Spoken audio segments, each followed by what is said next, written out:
Hello, everyone. I'm Dr. Foojan Zeine, and this is the Inner Voice Show, part of the Evolving Mind series in the Togetherness media.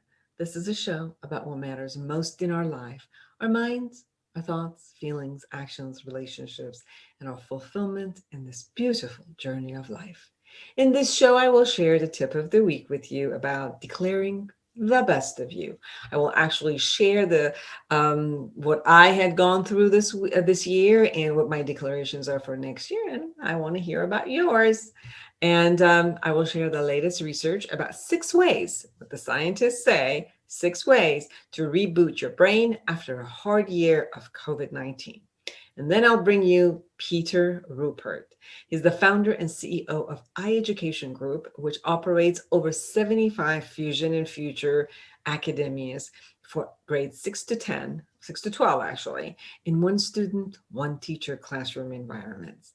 Today, we will be talking about his latest book, Limitless, 9 Steps to Launch Your One Extraordinary Life. I love to hear from you. So connect with me through my website, foojan.com. Follow my social media and message me with your comments and topics of interest, especially your questions that you want me to answer in the Ask Me segment. I'm going to have an Ask Me segment. So guess what? Ask me the questions that are important for you and you want me to answer. But first, here's the tip of the week.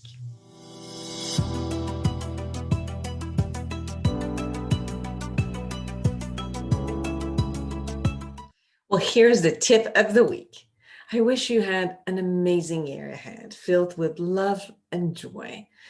A year in which you experience life fully. Let me share with you how the year went for me. Each year, I create a vision for myself to commit to and attain. I've committed towards being authentic, transparent, connected, happy, joyous, and passionate, loving and accepting, and forgiving and expressive, and most of all, to be on integrity. I've kept up this way of being most of the hours and most of the days, and at times when I wasn't all 100% there. I shifted back to my commitments as quickly as possible that after I caught myself, right? This year has been an interesting one, with the COVID-19 creating more opportunity for me to actually see clients and even socialize online. Although it's different when I don't sit beside another person to feel their presence, I had to gain the expertise to be fully present with each and every one via Zoom or FaceTime. I decided to close my Beverly Hills office and just be in the Orange County and only have my office in San Clemente, and mostly see clients online. So it's interesting. I miss being in people's presence and yet truly enjoy the comfort of my home while I see people online. The lack of the traffic from my bedroom to the kitchen to my home office is delightful. The ability to hop to the kitchen for a snack during the day and chat with my husband during my break is a blessing. I used to be known for never being home and did not know how this staying at home norm would turn out to be. Surprisingly, I really enjoy being and working from home and don't have the old need or the desire to always be out anymore. My connection with my clients stayed in the same and even at times appreciated each other more. It appeared to me that connecting from home for both my clients and I made the professional relationship a little bit warmer. I acknowledge that for some, it just didn't work and they needed to come to the office, and sitting in the office with masks and then which did not allow us to see each other's facial expression was a bit of an inconvenience, but yet, a responsible way of being together. And so far has saved me from getting COVID or my clients from getting COVID. So there were many losses and I had to grieve many normal ways of being and acting. I really had to grieve the ability to go to restaurants and get entertained and go to on trips and having the, friends over or going to friends' houses. And there was a lot of loss, although there was a lot of gain, but there was a lot of loss also. So overall, I went through the transition smoothly. And I know that with a lot of the people who are around me, were trying very hard to kind of like adjust to what it was and try to figure it out. And it's no longer a short-term concept. It's already been 10 to 11 months, and we don't even know how long it's going to take and how long it's going to be. So the notion of both my husband and I working from home and being at the same location for 24 hours was very new. He used to travel a lot, and I used to work 12 hours a day at my office. So we made it actually possible, and we actually made us closer. Previously, we both needed lots of space and not to kind of like suffocate each other, and yet found ways to give each other room to breathe while we enjoy knowing that the other one is in the close vicinity, and then connect multiple times during the day. I think that probably is the key to finding ourselves being closer to each other. My promise was to fall in love every day. And guess what? I accomplished that promise. I created falling in love every day. And I think that I really like this and might experience separation anxiety if all goes back. We have to go back to the previous ways. We welcomed an addition of our family, and a little Pomeranian, little cutie who just brought a lot of ultimate love and joy. I finished the Awareness Integration Therapy book, which is a manual for therapists and coaches to be able to do the model for their clients. They're going to be published. And then with two amazing colleagues, we are almost finishing the Intentional Parenting book, which will be published in May 2021. I have about 7 weekly shows, radio and television shows in Farsi and 2 in English, in live podcasts and live Instagrams. And I'm very thankful. I feel blessed, and for everyone who has been here, who has been part of my life, who has supported me or have then allowed me to be their support. I learned more than anything to be flexible with life as it brings surprises every day, and to continue with what I believe in, no matter what the circumstances are. So I'm ready for more in 2021, and I hope you are.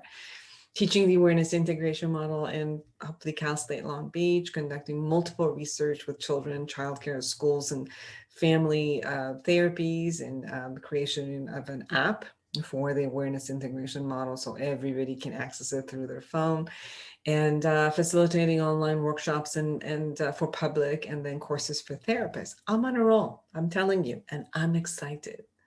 So now let's talk about you. How about you? I want you to look at how was your last year. What did you learn about yourself? What was the toughest time that you had to endure? What were the ways that you were flexible and you had to be flexible, or you chose to be flexible? What were all the achievements in different areas of your life? What were some of the areas that you actually, it was new to you, and this whole time allowed you to actually look at that? What were your losses, and how did you handle your loss? What are your commitment to create next week, next year, next month? And how do you commit to be? And who do you commit to be? So write down your declaration and live them.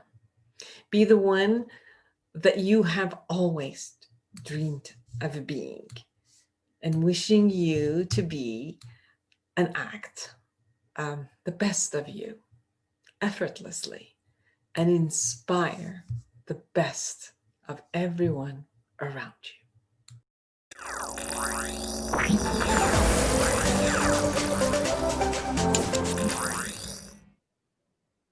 Hey, this is the latest research. 6 ways to reboot your brain after a hard year of COVID-19. Neuroscientists present 6 scientifically proven ways to help improve brain and mental health, presented in The Conversation and neurosciencenews.com. There's no doubt that 2020 was difficult for everyone and tragic for many. But now vaccines against COVID-19 are finally being administered, giving a much needed hope of the return to normality and a happy 2021. However, months of anxiety and grief and loneliness can easily create a spiral of negativity that is hard to break out of. That's because chronic stress changes the brain. And sometimes when we're low, we have no interest in doing the things that could actually make us feel better. So, to enjoy our lives in the 2021, we need to snap out of destructive habits and get our energy levels back. In some cases, that maybe initially mean forcing yourself to do things that will gradually make you feel better. If you're experiencing more severe symptoms, however, you may want to speak to a professional about therapy or medication. Here are 6 evidence-based ways to change your brain for the better. 1, be kind and helpful. Kindness, altruism, and empathy can affect the brain. One study showed that making a charitable donation activated the brain's reward system in a similar way to actually receiving money. This also applies to helping others who have been wronged. Volunteering can also give a sense of meaning in life, promoting happiness, health, and well-being. Other adults who volunteer regularly also exhibit greater life satisfaction and reduce depression and anxiety. In short, making others happy is a great way to make yourself happy. 2, exercise. Exercise has been linked with both better physical and mental health, including improved cardiovascular health and reduced depression. In childhood, exercise is associated with better school performance, while it promotes better cognition and job performance in young adults. In older adults, exercise maintains cognitive performance and provides resilience against neurodegenerative disorders such as dementia. What's more, studies have shown that individuals with higher level of fitness have increased brain volume, which is associated with better cognitive performance in older adults. People who exercise also live longer. One of the very best things that you could do to reboot your brain is, in fact, to go out and get some fresh air during a brisk walk, run or cycling session. To make sure to pick something you actually enjoy to ensure to keep doing it over and over again. So 3, eat well. Nutrition can substantially influence the development of health and brain structure and function. It provides the proper building blocks for the brain to create and maintain connections, which is critical for improved cognition and academic performance. Previous evidence has shown that long-term lack of nutrients can lead to structural and functional damage to the brain, while a good quality diet is related to a larger brain volume. One study of 20,000 participants from UK showed that a higher intake of cereal was associated with long-term beneficial effects of increased volume of gray matter. Hey, cereal, good. A key component of central nervous system, which is linked to improved cognition. However, diets rich in sugar, saturated fats, or calories can damage neural function. They can also reduce the brain's ability to make new neural connections, which negatively affect cognition. Therefore, whatever your age, remember to eat a well-balanced diet, including fruits, vegetables, and cereal. 4, keep socially connected. Loneliness and social isolation is prevalent across all ages, genders, and cultures. Further elevated by the COVID-19 pandemic, robust scientific evidence has indicated that social isolation is detrimental to physical, cognitive, and mental health. One recent study showed that there were negative effects of COVID-19 isolation on emotional cognition, but that this effect was smaller in those that stayed connected with others during lockdown. Developing social connections and alleviating loneliness is also associated with decreased risk of mortality as well as range of illness. So therefore, loneliness and social isolation are increasingly recognized as critical public health issues, which require effective interventions, and social interaction is associated with positive feelings and increased activation in the brain's reward system. So in 2021, be sure to keep up with family and friends, but also expand your horizon and make some new connections. 5, learn something new. The brain changes during critical periods of development, but it's also a lifelong process. Novel experiences, such as learning new skills, can modify both brain function and the underlying brain structure.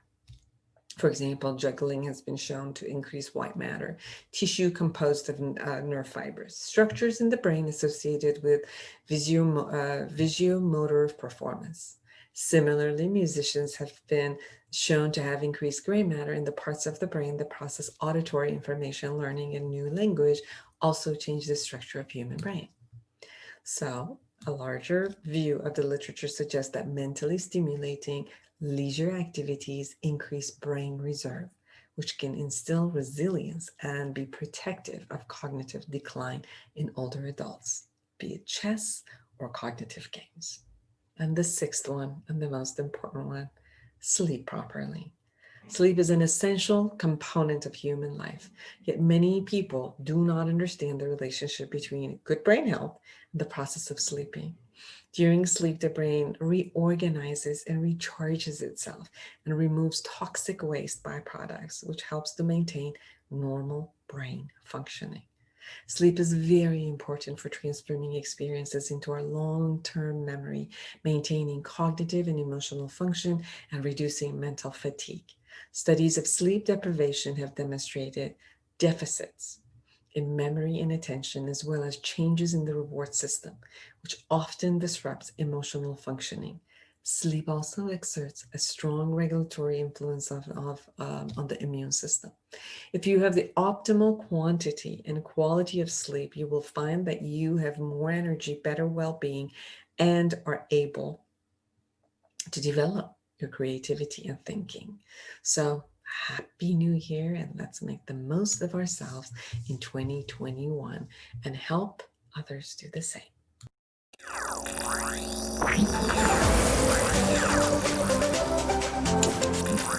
Well, hello everyone, and welcome back. I'm Dr. Foojan Zeine, and I am excited to have Peter Ruppert with me. He's the founder and the CEO of iEducation Group, which operates over 75 Fusion and Future Academies for grades 6 to 12 in one student, one teacher classroom environment. Isn't that amazing? A 20-year veteran of the education industry, he's opened over 100 schools and acquired more than 25 others. He's been the president and the CEO of organizations in the private school, charter school, and early education industries, and sat on his local public school board for 5 years. Today, we're going to actually talk about his new book, Limitless, 9 Steps to Launch Your One Extraordinary Life. Yes, your one extraordinary life. Welcome to the show. Thank you, Doctor. Great to be here. Thanks for having me on.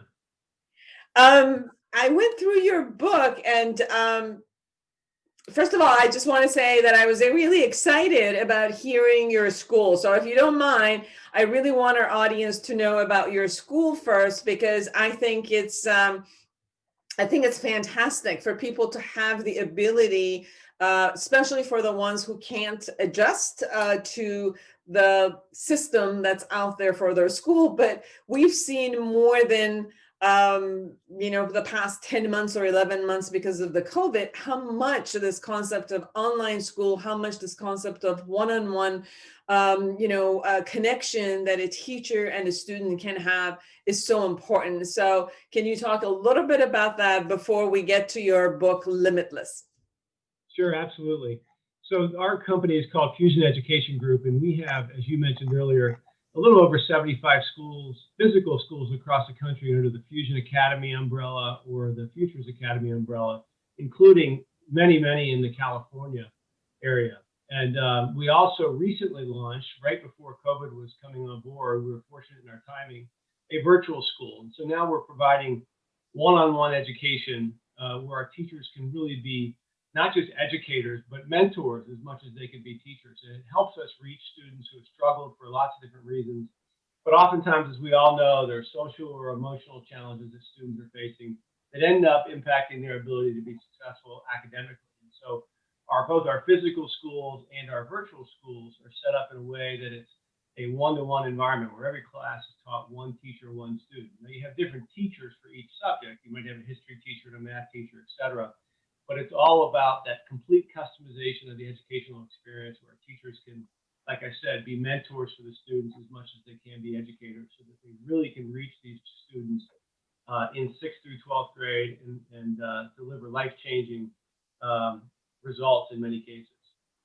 Absolutely, because right now we see a lot of the kids were having issues dropping out from the high school. So it seems like your model of the school system really entices them to kind of keep at it, move forward, and create their own version of their own success out of this versus going into a system that they might not necessarily be successful.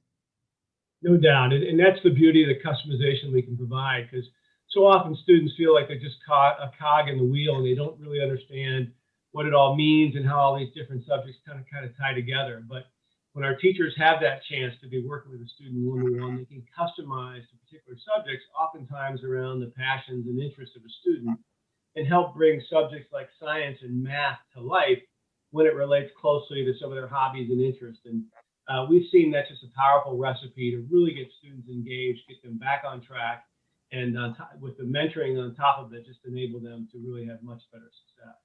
How can they find your school? You can find us at fusionacademy.com or futures.edu are the two websites we can access. Wonderful. Now, let's talk about your latest book, Limitless, 9 Steps to Launch Your One Extraordinary Life.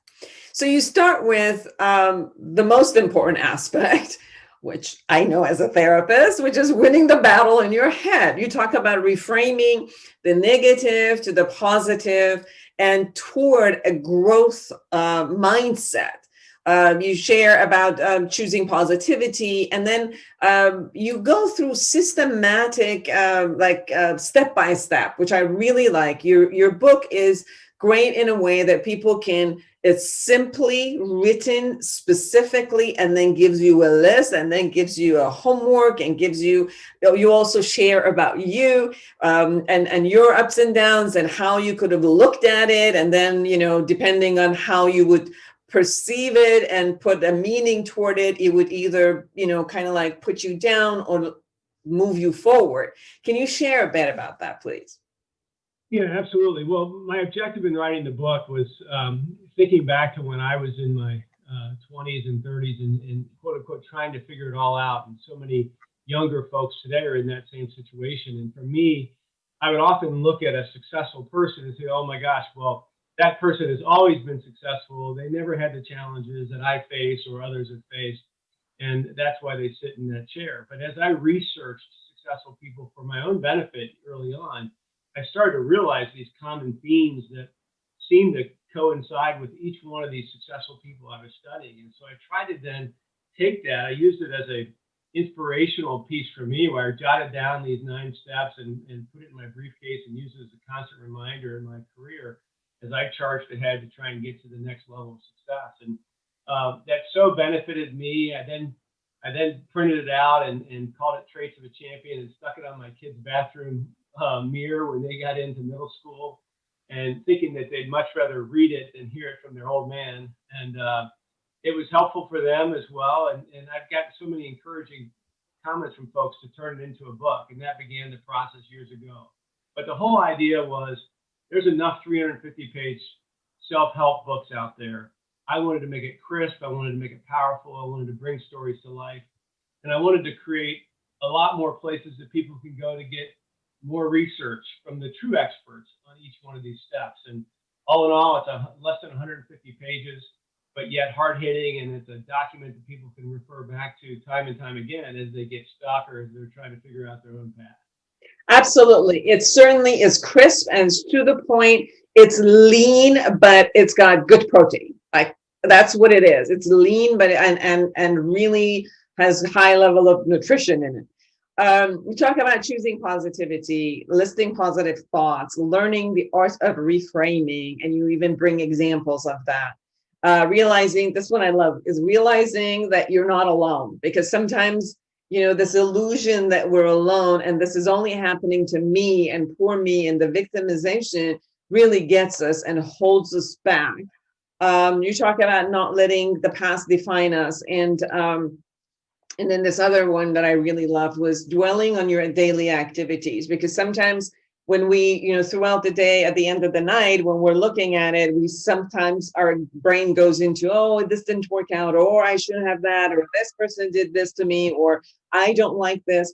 But then, the concept of training ourselves to look at every single, day and looking at, yeah, there were 10 things that didn't work out, but look at all the things that it worked out. Look at all the things that I did. And I think that's so important from the reframing factor. Yeah, there's no doubt about it. And some people grow up in really difficult circumstances, right? Where they're told by their parents or told by their friends or told by peers in school that how they're not good enough and how they stink or how they're ugly or will never be successful. And we start to internalize those thoughts. And the reality is so many successful people, huge successes, well beyond what I've ever done or anything like that, had those same kind of experiences and they found their way around it. And I think it starts with realizing that what's happened in the past, what other people have told you, don't have to be fact about your future. But if we don't break away from the past, if we don't break away from that negativity, we start to believe that. And the power of that book, that first step is winning the battle in your head, is about the negative and positive conversations you have with yourself. And the folks who become successful find a way to get that positive conversation with themselves, that boosting spirit to help carry them away. And those little tips I talk about in the book, writing down your daily victories, even when they're small, reminding yourselves of all the things you've accomplished, and building on those is how we win. Because that's how we overcome the negative noise that we all have in our heads every day. Yes. Then you also talk about find and follow your passion. We talk a lot about, how when you got to do what you got to do, and then there's a pathway that, okay, everybody's got to go through this, then sometimes we blend in but lose ourselves. And I'm sure that you also see this in the children that in your school, that somehow if they can find their own passion in something, even in learning, like passion in learning gets them to move forward, even with the toughest subject, because none of us really all liked, all subjects in school. We just kind of like have to bear and go through it because we've got to. But there are things that we're passionate about, and you talk about how to create and find, and then as you find it, then follow and kind of like live your passion. Share about that, please. Sure, absolutely. And what I differentiate is I don't think any of us has one passion, right? And sometimes people make the mistake of finding and following your only passion. And for instance, when I was a kid, I was a sports junkie, right? And I could have said, well, my passion is sports, and I'm going to spend all my energy chasing some kind of a sports dream in and around that industry. Well, I quickly, as I got to be an adult, realized that to get into that business, even if you're not an athlete, but to get into that business is very, very tough. And so all of us have to think about how our passions can change over time. And we need to look deep in ourselves to see what skills do I have? What are things that are interesting me? What kind of research should I do to get me jazzed up? Because at the end of the day, to be successful, you got to be jazzed up about what you're chasing. And I encourage folks to really think about what are the strengths that they have? What are those skills that they can really leverage? And then finding ways to leverage those skills in any kind of career path that they might pursue. And like I said, that your passions may change. The important one is find one and go all in, because it's a combination of being passionate about something and willing to do the hard work.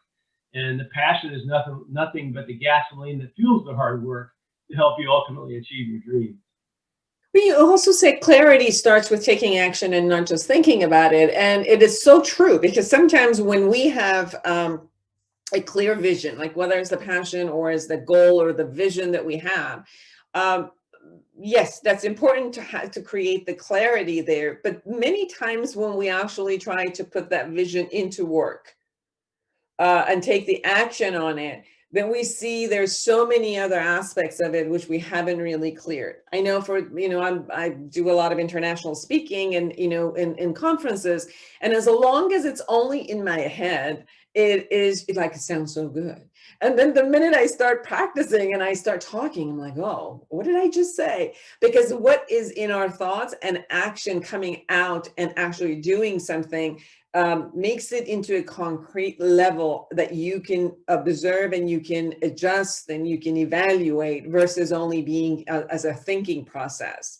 And you also share that success brings opportunities, and in action and in those opportunities also you can find your passion. So it doesn't have to always just sit, I'm not going to move until I find my passion. Sometimes you need to move, and then within that movement, you actually find your passion. No doubt about it. And that is just so true, is that you can't sit around and wait for your passion to come to you, because it's out there. You just have to try different things, and you have to get involved and really dig deeper, and eventually it'll come forth. And it's oftentimes built on some skill or some capability we have, and putting those into action is where we're going to really get jazzed up about, gosh, look what I can accomplish when I leverage these ideas and I build it around the vision of what I want to become. So, but you're right. So many folks have these visions dancing around in their head, and it goes back and forth, only to be replaced by the next great vision that pops in their head, or the next great passion. And too often we lose any chance of pursuing our dreams because it never gets out of our head. In fact, even today, I tell my kids when they tell me, oh, I want to go do this and I want to go do that, and I say, well, have you written it down? And it drives them crazy, but I've learned so much over the years that until you write some kind of dream down, it's just a dream that's going to drift away. Until you take the time to write it down with specificity and really kind of describe what your life will look like when you get to that vision, when you follow that passion. And that'll help your mind get set around that. And it's amazing how the mind works, how it helps you kind of charge toward that, even subliminally, when you don't even realize it's happening. Right. It's interesting, you said in your book, dream big, then make it bigger. Say a bit about that. Can you share about, like, okay, look at the dream and seeing your vision and dream. Does it excite you? Do you feel energized when you think about it? Do you know why you want to achieve it so badly? And then write it down, and then make it bigger. So how come you do big and then make it bigger?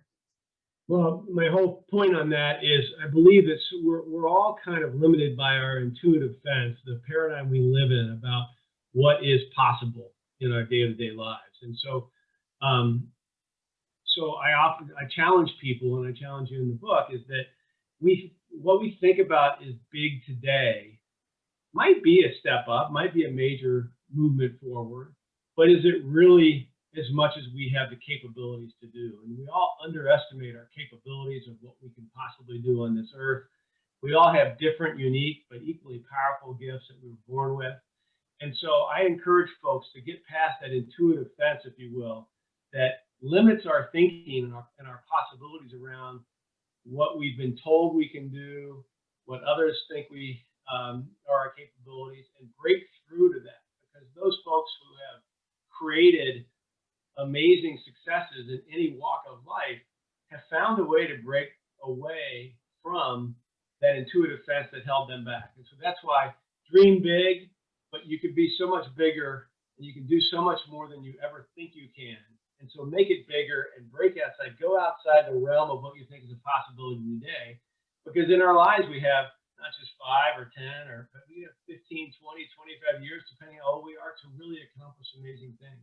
But if we limit our thinking, our lives are going to be very similar in 5 or 10 or 15 years than they are today, because we didn't break through that intuitive fence of what the real possibilities for the amazing skill sets we've been blessed with. And can you share a little bit about your way of doing this in your own life, where you had dreamed big, but then you really looked at dreaming bigger than possibility, that was possible? Yeah, again, one of my learnings along the way, and I actually mentioned this as a resource in the back of that chapter where I have the things that you talked about, Doctor. And I saw a video about 25 years ago about the power of vision.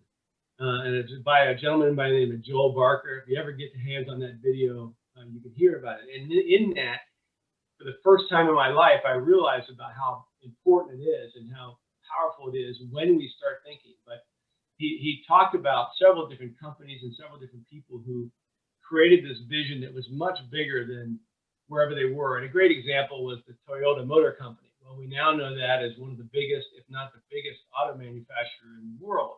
But back in the late 40s, early 50s, when Toyota was just kind of coming out of World War II and just kind of restarting, they said a big statement that says, we're going to be not just the best automaker in the world someday, but the biggest. And at that time, it was just a tiny little Japanese company with bad quality and everything else. And we all know what's happened to that over the years, but classic example. And for me, in my own personal experiences, when we started this business, when I raised the money, the capital to start what is today Fusion Education Group 15 years ago, shortly after we started, we didn't have any schools. We were trying to find different partnerships with schools that we could create and eventually replicate. And so we put a big sign on our front door in our lobby that says, our vision is to someday have more than 100 schools across the country. Well, at that time, people would kind of come in and smirk because there's only 2 or 3 of us in our office, and they kind of laugh under their breath about, what are you thinking? Well, today we're close to 80, and there's no doubt in my mind we'll someday go past the 100 school mark. So in retrospect, it looks easy, but when you're starting something out, if I had just said, hey, we want to be successful or get a couple of schools, I'm sure there's no doubt we'd be at 2 or 3 schools today and we'd be successful. But that idea of setting that big vision and and talking about it and writing it down and seeing it every day is just so powerful, not just for organizations, but more importantly for us as individuals. Yes, no, I really get that. I remember when I created my model awareness integration, it was more between me and my clients, just experiencing whatever all the models that I had experienced with my clients, and then bringing it in, setting it up in the model, and then suddenly one of my friends who's her education is in early childhood. And we were sitting down and I said, people usually go back like they're 25, 30, they've built all of their belief systems, they've created everything, and then they look back and they got to clean up. And some of what the model does is cleaning up. And I said, I wish that, children could have this tool where they could, they don't have to handle all these traumas and emotions, which, holds them down, and they get caught in these belief systems, which they can't. I wish we could create a proactive system that goes, from up front. And she says, this is what I want to do. I want to create a daycare, and let's do your model in the daycare. And we've done 6 years already, and we've done amazing research. And it seems like, wow, when you bring something, and then from there, we did the study in Cal State Long Beach with the students, and then amazing results of minimizing 68% of depression. As the college students have the highest level of depression and suicide, right up freshmen coming up.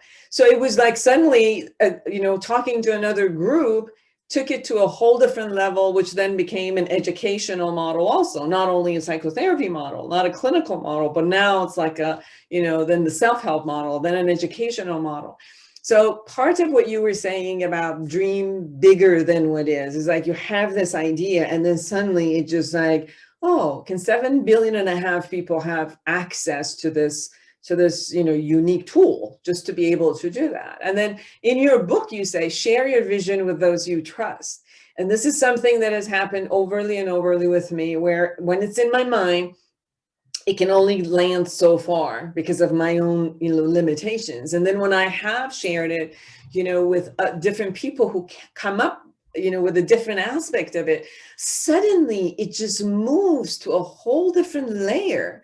Not only that it comes out of my mouth and creates existence, suddenly it just takes its own kind of lever. And I'm hearing the same thing as, you have an idea about schools should be another way. And you've been in the school system for so many years, but then coming up with ideas with other people. And then suddenly it just moves beyond just what you had a vision of.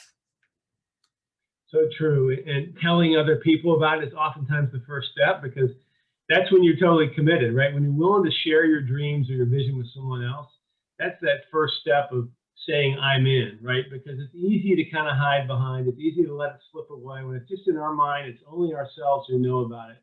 we've got the positive voice and the negative voice telling us we can or can't do it, but we don't go past that sphere, it won't happen. I'll just bet time and time again that it just won't happen. But when we write it down, when we talk to other people about it, and we try and get champions, another part of my book, and we try and get partners who can help support us along the way and join us in our crusade or whatever it is to achieve our dreams, that's when it really takes off. And I think you're absolutely right that until you're willing to talk about it, it just bounces around and will rarely materialize. Yeah. A whole chapter is set up for failure. And it's even called Fail Often, and to have the courage to fail. And it's important, it seems like, what I've learned is to bring the concept of failure as a part of the growth versus constantly having an avoidance of it. Because if we're afraid of it and we're putting it in a space of avoiding it, then when it shows up, even if in a small scale or a large scale, it really shocks us. But if we, instead of creation of like fail proof, which I don't think it ever happens, but more like expect on certain areas that you're going to fail, and you could create this opportunity to move from it. Can you share a bit about your view of this section of your book? Yeah, absolutely. Fail often, and it's often in specifically because of that learning that I've had over the years, is that everyone, typically in our society, too often we think about failure as a negative, right? And so what happens if we are afraid to fail? We certainly limit our intuitive sense, our possibilities, in that I'm going to play it safe. I'm going to not take risks. I'm not going to push myself in order not to fail. And those are all the things you have to do if you want to achieve substantial success in whatever it is that your dreams are and that you're pursuing. And so that idea of the best learning we ever get is when we fail by doing something. And hopefully we're smart about our failures. We're not just randomly doing dumb things to ensure we're going to fail, but it's that idea of pushing the limits in any endeavor is going to, if we are indeed pushing the limits, then inevitably we're going to stumble, we're going to fall. And the important thing is getting back up and learning from it, and then course correcting, et cetera, to make sure we do it. But show me a person who hasn't failed, I'll show you a person who's never really grown and never really been able to achieve their real dreams. Because they're hiding behind the fact that, oh, aren't I perfect? Well, you're only perfect in doing things in your life that you're currently living and a part of. Yes, and you share that being courageous to move out of your comfort zone, because if you're not failing, it might appear that you're playing small. So if you ever wanted to play big, and you said dream big and even bigger, if you were going to play big, you could not face the failure at one point in the system, and then learning and moving forward with it. And I think the expectation of I'm going to start a vision, and then, from here on, it's just going to go this way all the time. It's a fantasy. So thinking that I'm going to start, and then, I'm going to go here, and then, go down, and then again, and each phase has to be a different learning. Like I remember having different practices or different businesses, and I had a large clinic, and it was more like, okay, there's a mindset of starting something, and then there's a mindset that goes from like a startup mom and pop business to the next level. And if I did, it's almost like I had to find myself to the edge and then fail at it, and then know that I had to learn new skills. I either had to let it go or create a new skill at that moment. So I can look at it as a failure, or it was like, okay, it was success until it met the wall of that phase. And then, the same skill was not gonna just pull through for the next level. Right. So I had to face the wall, and sometimes like smash it with my nose, and now what do I do? Like, do I say goodbye to it, or do I actually learn the next level of skill to move forward? And I'm sure you've had that with your businesses, moving forward and going from one level to the next level. Yeah, there's no doubt about it. And I mean, that's exactly right. In my history, just a year after I started this business, this organization, one of our two investors that represented 50% of the financial backing we had pulled out because they didn't believe we had the right strategy. they didn't think we were going in the right direction, and they weren't confident we would ultimately be a success. So, wow, I mean, it would have been easy to fold up the tent then and say, okay, we're not going to be good enough. Let's just pass on this and do something else. But yeah, we saw that as part of the journey. And I think that's another thing that people forget, is that we see someone who's been hugely successful with all the different things that you've done.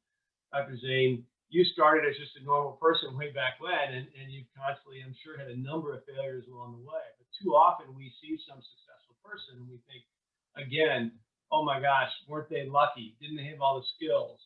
And we think, and then when we start to peel back the onion on their life or their career or whatever it is, we realize oftentimes the amazingly challenging upbringing they had, or the negative family environment, or the tough school environment they had with peers, or all the business challenges or organizational challenges as they climbed the mountain to success. And certainly what they had was lots of failures, sometimes even huge failures. But the ability to keep that in perspective and to keep their eye on that big vision that we talked about earlier, that they were going to find a way. And so they got back up, they course corrected, they found another route up the mountain, and voila, we see them today saying, oh my gosh, what an amazing success. But if we were there on the journey with them the whole time, we would see time and time again where they hit failures both big and small, but had that mindset on the big prize and the vision, and then recourse corrected accordingly. And what was your mindset? Because again, going back to your book, and I want to hear from you about the part of your own courageousness. You say practice courageousness and know your value, and then surround yourself with courageous people, and be kind of like self accountable to yourself. So and I'm sure, as 2021 is coming up, now we're here with the beginning week. And people are setting up goals and all of that. They might also look at 2020, which could have been a year of hardship for many people. And that they would have to kind of like get the energy to get up again and say, okay, we're going to have a new future. It's a new year. I'm going to create new. What kind of a mindset do you suggest? And you went through an experience to, okay, I fail. I have all these obstacles in front of me. And now, how do I get up? How do I create that courage inside of me to get up and move forward? Yeah, great question. And the courage piece is so important, because if we're not willing to make those changes, if we're not willing to do those things we've already talked about, then tomorrow is going to look a lot like yesterday did. And I think that courage is when we think about, okay, if we want to change our life, chances are we need to change our friends, we need to change our peer group, we need to think about a new job or a new career. And that's all big change. And most people say, oh, I want to change my life, but I don't want to do the work or make some of these difficult changes. And I've read a number of times, and I'm sure you have too, but you're the average. They say that the adage is you're the average of the 10 people you spend the most time with. And sometimes our friend groups are not people to hold us up and promote us and help us achieve our dreams. They're more apt to hold you back. And sometimes we have to go find new friends and new peer groups and seek champions who are going to help boost us versus pull us back. And a lot of times, breaking free from what we've always done, and it requires that kind of courage to say, I'm going to be willing to break away from my past to go do new things, or to find new friends, or to go find a mentor or champion who I can trust, who's going to help me along the way and help me get back up when I fall. Because otherwise, like I said, we end up kind of repeating the past, and we end up living the same life we've lived to date, and our dreams kind of dissipate. Yes. You also share a very good point, which is never to give up, but know when to pivot. It's like you could hold the space and constantly move at it, grow and learn and all of that. But there's also a place in us which at one point we know when to quit and take our energy and move it somewhere else. Yeah, great point, and so true. I mean, the never ever give up is an important part of this, right? Because if we're not willing to fail, if we're not willing to be challenged, and not willing to say, okay, I'm going to get back up, But we can't keep blindly making the same mistakes. We can't keep chasing after that same dream if we find out that we're hitting too many hitting too many blocks or challenges along the way. So that idea of never giving up, but being willing to course correct is really important, because there's not only one way to achieve our dreams. And sometimes we have to fine tune, learn from our mistakes, learn from our failures, but not keep making the same failures over and over, but instead find a different way, learn from the mistakes we've made, put them to work to find another route to get to what we ultimately want to become. In 1 minute, if there's anything we haven't touched upon in your book, in your own experiences that you really want our listeners and viewers to know, what would that be? Well, I think we've touched on a few of those. The importance about winning the battle in your head and really focusing on all the positive things that are happening in your life and all the positive attributes you have. We talked a lot about that big vision and then make it bigger, setting those big dreams and then making them bigger. But I think the thing we haven't touched much on today, which is really finding a champion or champions. I've been blessed with a couple of champions who are older that had kind of I admired, who I reached out to and said, hey, here's what I'm dreaming of doing. Here's my vision. I don't know how to get there. Would you be willing to help and kind of be a mentor or a partner or a champion for me in my quest? And almost always folks are willing to help in any way they can when someone's looking for a little aid or assistance. And it can also be a different peer group. I've been in this organization called Young Presidents Organization for a long time, and the group I meet with once every month or two have been fantastic champions for me, to help me bounce ideas off, to help pick me up when I've been struggling, to encourage me. It's hard to do it alone. And so that's why that idea of finding champions at chapter 4, I believe, is so important, because if you're going to go achieve your dreams and make your vision come to life, it's important to have partners with it. Otherwise, it's a lonely endeavor. And I just encourage folks to be thinking about those champions as well. That is so important, because I think that each one of us are maybe great at one thing, but in order to succeed in a vision or a business or an aspiration when you have and you're trying to play big, you're not going to be great at everything. And I think to create those champions and bring people around and ask questions and even, partner up with people who know the other aspects of this. And you can bring your piece into it and then, collect let's say the jewel of the wisdom and experience of so many people who can bring something and take it to another level, where with just, my background or my experience could only go to one level, but as it adds to everything else of the jewels that other people have, then suddenly the concept you said, dream big, but then make it bigger, it can really go to the next level for you. Yeah, there's no doubt. It took me a while to realize that. I was 10 or 12 or 15 years into my career thinking I knew it all. I had the answers. And it wasn't until I had some major roadblocks and some failures that I realized, you know what, you don't know it all. And it's good to surround yourself with champions and others who can help you. Just so important. Yes. Well, everyone, please go. Another part of your end of your book, it says go read. And I'm letting all of you know, go read Limitless. 9 steps to launch your one extraordinary life. Peter Ruppert, thank you so much for joining me. And you can go to peterruppert.com to learn more about Peter Ruppert and Limitless. Thank you so much for joining me. Thank you so much. And just a reminder to your watchers, it's peteruppert.com, not Peter Ruppert. So peteruppert.com, you can find all kinds of information about the book, etc. But Dr. Zeine, thank you so much, and appreciate all you do for so many people. Keep up your great work.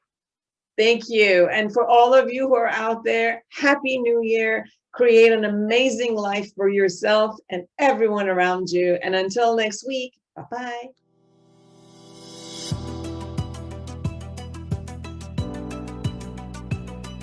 Hello, I'm Dr. Foojan Zeine, and I'm a psychotherapist and a life coach.